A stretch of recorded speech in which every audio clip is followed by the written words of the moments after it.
15 বল, সেই 15 বলে কি 20টি রান আসতো না? সেই 20টা রান যদি এসে যোগ হতো স্কোরের সাথে, তাহলে কিন্তু আমরা ম্যাচটা হেরে যেতাম। ওয়েলকাম টু দ্য ক্রীড়ার দুনিয়া। তো বন্ধুরা, আমাদের কি আসলে হারার কথা? আমেরিকার মতো একটা টিমের সাথে আমাদের কি হারার কথা? প্রশ্ন প্রথমেই আমি আপনাদের কাছে ছুড়ে দিয়েছি, হারার কথা কি না?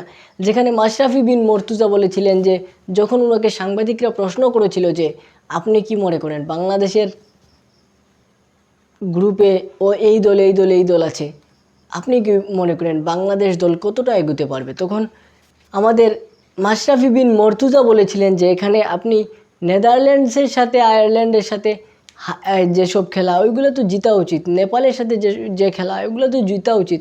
প্রশ্ন থেকে যায় সাউথ আফ্রিকা এবং শ্রীলঙ্কার সাথে, ওইখান থেকেও একটা ম্যাচ জিতলে কিন্তু আমরা গ্রুপ পর্ব পার হয়ে যাই। কিন্তু বন্ধুরা, এই যে আমেরিকার সাথে যুক্তরাষ্ট্রের সাথে আমরা যে খেলাটা দিলাম, যে খেলাটা দেখালাম, এরপর কি আমরা বলতে পারি যে যুক্তরাষ্ট্রের মাটিতে আমরা শ্রীলঙ্কার সামনে দাঁড়াতে পারবো?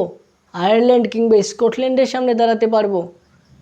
আমরা কি নেপালের সামনেও দাঁড়াতে পারবো কিনা, এটাও কিন্তু আমার মনে প্রশ্নের উদয় হয়ে গিয়েছে। যদিও এখানে বন্ধুরা আলোচনা করতে হয় আলাদা আবহাওয়া, আলাদা টেম্পারেচার, আলাদা সব কিছু, তাও আমেরিকার মতো একটা টিমের সাথে, যেই টিমের 5 জন প্লেয়ার, মানে তাদের মধ্যে কিন্তু বন্ডিংটা কোথা থেকে আসবে? দেখেন আপনি 11 জন প্লেয়ার 11 জন নিয়ে খেলতেছেন, যেটা একই দেশের একই সাথে একসাথে খেলে চলেছে, কিন্তু ওইখানে কিন্তু এরকম বিষয় না। এক এক দেশ থেকে এক একজন প্লেয়ার এসে একটা টিমে সেট হয়েছে এবং তারা খেলতেছে একটা টিম হিসেবে।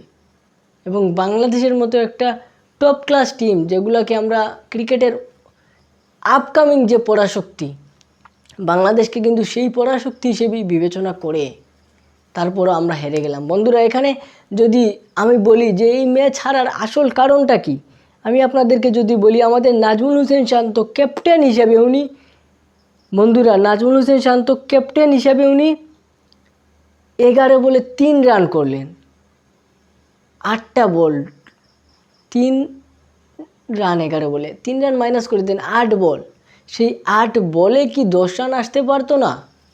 তারপর আমি যাব সাকিব আল হাসানের কাছে, 12 বলে 6 রান, সেই 6 বলে কি 8 আর 6 14 বল, 14 বল। তারপর লিটন দাস 15 বলে 14, এখান থেকে আপনি আরও একটি বল ধরে হিসাব করে নেন, 15 বল, সেই 15 বলে কি 20টি রান আসতো না?